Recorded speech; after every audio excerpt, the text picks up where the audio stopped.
Hello la team et welcome sur cette prochaine vidéo sur HTML CSS dans le cadre de notre marathon web dev. Ok, nous avons commencé déjà à parler du HTML CSS. Nous allons aller plus en profondeur au niveau du HTML. Je vous signale d'abord que le HTML n'est pas vraiment un langage de programmation, mais c'est un langage dit de balisage. Comme c'est écrit là, langage de balisage. Ok, c'est-à-dire que dans sa structure, on utilise principalement et presque toujours d'ailleurs ce qu'on appelle des balises. Ok. Maintenant, il est à noter que l'extension d'un fichier HTML est toujours .html ou bien .html. Personnellement, je préfère l'extension .html puisque c'est plus parlant. Hein. Donc, tous les fichiers que nous allons créer, tous les fichiers HTML que nous allons créer auront l'extension .html. D'accord? Avec VS Code, c'est un peu plus intuitif, avoir déjà les menus et tout ce qu'il y a, ok. Donc, je vous laisse parcourir. Je vais pas faire un cours spécial sur VS Code. Donc, je vous laisse découvrir ça. Vous pouvez ouvrir un dossier, un fichier, créer un dossier dans le cadre de la réalisation de notre projet. Donc, ici, je vais créer d'abord un premier dossier que je vais appeler démo. Ok, un dossier démo. Et dans ce dossier, je vais créer un fichier file 1.html. Ok, donc vous voyez déjà qu'il y a c'est cette icône là qui apparaît devant le fichier pour dire que c'est un fichier HTML. Est-ce que je reconnais donc?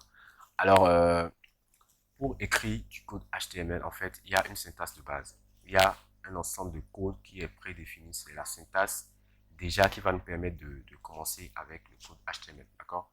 Donc, parlons de balise déjà. Je vais vous expliquer un peu ce que c'est qu'une balise. Balise en HTML, CSS, c'est déjà c'est deux choses. En fait, il y a deux types de balises. Les balises ouvrantes fermantes et les balises dites orphelines. Ok? Balises ouvrantes fermantes et balises orphelines. Les balises ouvrantes fermantes, c'est des balises qui respectent cette syntaxe qui est définie ici. Donc, inférieur, le nom de la balise supérieure, le contenu, inférieur slash, le nom de la balise supérieure. Donc, ce qui différencie en fait la partie ouvrante et la partie fermante, c'est juste le slash qui vient se placer avant le nom de la balise. Ok, donc des exemples en HTML, il y a le P, le div, le span, le H1 jusqu'au H6, B, E, M. Nous allons parler de tout ça plus en détail ici. Ok, donc pour les balises orphelines, en fait, c'est juste l'ouvrant qu'on met. Donc quelque chose comme ça, c'est juste ça, la balise. Et des exemples, il y a le meta, le link, le BR, IMG. En plus des balises, nous allons parler déjà de ce qu'on appelle attributs. Attributs et valeurs. Valeurs, attributs ou propriétés. Attributs ou propriétés. Ok. Donc, dans une balise, en fait, on peut ajouter des attributs, des propriétés, des valeurs. On peut, dans la balise, et ça se fait dans la partie ouvrante ici, là, on ajoute des propriétés et on leur donne des valeurs. Telle propriété égale à telle valeur, telle propriété égale à telle valeur. Nous allons voir ça ici.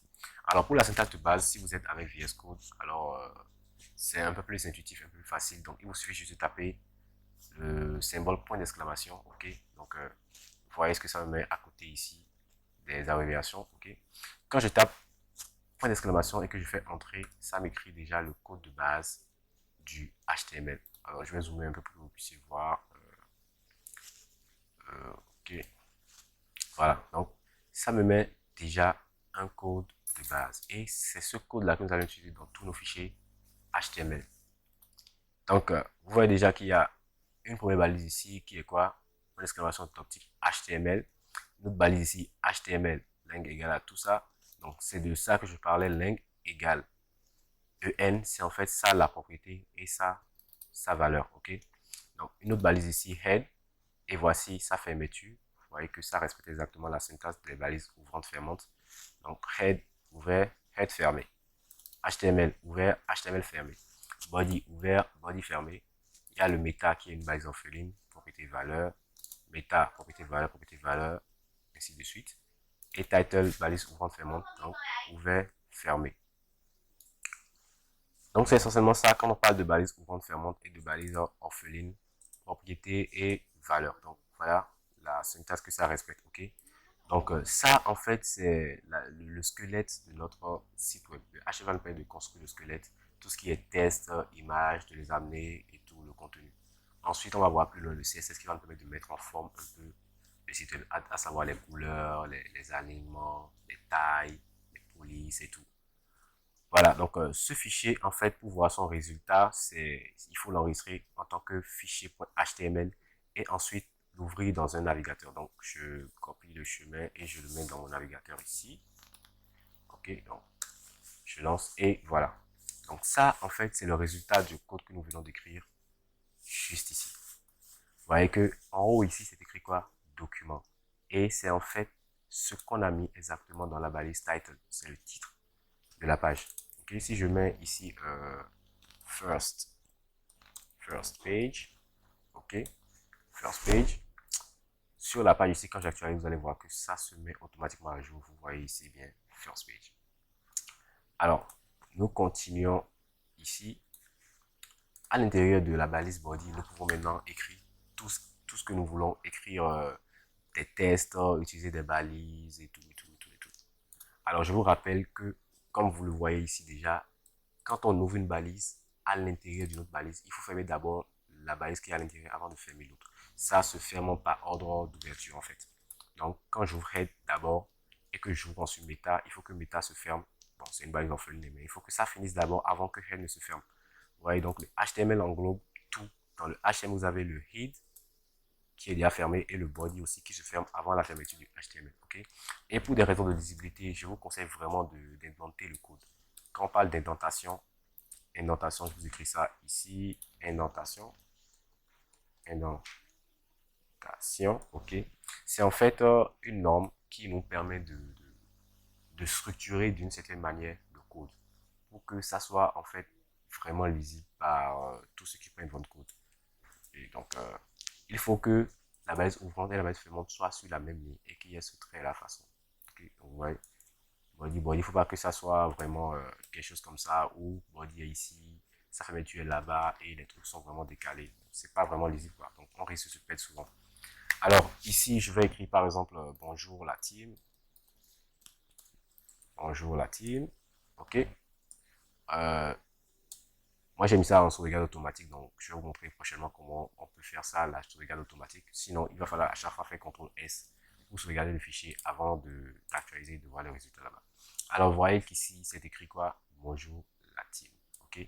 Donc, en fait, c'est pour vous expliquer un truc. Tout ce qui sera à l'intérieur de cette page ici, que ce soit balise ou test, doit se trouver entre les deux balises ouvrante et fermante body. Ok. Tout ce qu'on va vouloir afficher sur la page là-bas sera contenu entre body ouvrant et body fermant. D'accord? Donc, j'avais parlé des balises ici, P, div, span, H1, H2 jusqu'à 6, B et EM. On va commencer par la balise P. La balise P, en fait, va nous permettre de délimiter un paragraphe. Donc, j'écris bonjour, ok, ceci est mon premier paragraphe. D'accord? Donc, ceci est mon premier paragraphe. C'est enregistré. Quand j'actualise ici, vous voyez, ça apparaît automatiquement. C'est aussi simple que ça. C'est aussi simple que ça, c'est quand même la base. Il y a le div qu'on peut utiliser également. Il y a le span. En fait, c'est juste pour afficher du test. Hein, donc, vous pouvez l'écrire directement ou bien le mettre dans un P, dans un div ou dans un span. D'accord? Mais il y a une différence entre le div et le span, c'est que le div, en fait, c'est un bloc. Alors que le span, en fait, il va afficher les choses en ligne. Donc ici, si je fais dans le P un span et je mets dedans Zert, d'accord? Donc là, vous voyez le Zert, il est affiché en ligne dans le paragraphe, d'accord? Mais quand je vais faire un div, je vais le transformer en div. C'est enregistré. Ici, quand j'actualise, vous voyez que il vient à la ligne. En fait, le div se comporte comme un bloc. Donc, c'est un bloc qui est dans un paragraphe. Alors, il ne se comporte pas comme un élément en ligne avec les autres. C'est la principale différence entre le div et le span. Il y a maintenant les H1. Les H2, 3, 4 jusqu'à 6. C'est en fait des bases qui nous permettent d'écrire des titres. Ok, des titres. Maintenant, en fonction du niveau, ou bien de la taille, du niveau de visibilité du titre, on va utiliser l'indice 1 jusqu'à 6. Donc, quand je fais un H1, ok, et j'écris ici mon titre, ok. Regardez ce que ça donne. Voilà. Donc, c'est quand même un peu visible sur la page et c'est un titre en fait. Donc, je vais faire le H5, vous allez voir. Quand je fais le H5 et j'écris encore mon second titre. Ok, regardez ce qui se passe sur la page. Voilà, c'est un peu plus petit. En fait, c'est un peu plus petit. Donc, pas que les H1 sont utilisés pour spécifier la taille du test, pas exactement. Tout ça, nous le verrons avec le CSS pour donner la taille, les couleurs et tout ça. Les H, en fait, sont juste là pour montrer que tel élément est plus important qu'un autre. C'est tout. Ensuite, il y a le B et le M. Le B, c'est une balise anciennement utilisée. Actuellement, c'est un peu déconseillé déjà, puisque le CSS permet déjà de mettre les choses en gras, en italique et de gérer tout le style du test. Le B, en fait, lui permet de mettre en gras. Donc, si ici, là où j'ai écrit mon premier test, je remets mon span, alors je mets le B alors. Ok, donc je mets le B. Ça veut dire que ZERT, en fait, je suis en train de lui dire que ZERT doit être en gras dans le test. Ok, vous voyez qu'il est en gras comparativement à l'autre. Alors, pour le EM, ce sera quelque chose de pareil, mais ça fait juste italique. Donc, je fais un EM et j'écris ici italique. Italique, d'accord? Quand j'enregistre, vous voyez qu'il est vraiment en italique. C'est ça, en fait, des balises. Et je vous invite à vraiment beaucoup de pratique parce que ce n'est pas un truc théorique où il faut rester là à bavarder. Il faut vraiment vous appliquer, sinon vous n'allez pas vraiment garder le fonctionnement de la chose. Il faut vraiment vous exercer et pratiquer pour avoir la main. Donc, ce sera tout pour cette vidéo. Dans une prochaine vidéo, nous allons aller plus loin avec les balises orphelines, Meta, Link, BR, IMG et beaucoup d'autres balises également. Donc, merci de rester scotché, abonnez-vous et n'oubliez pas de liker et de partager. Je prends toutes vos questions, tous vos commentaires dans mon inbox si c'est possible. Alors, je vous répondrai. Merci et à la prochaine. Ciao.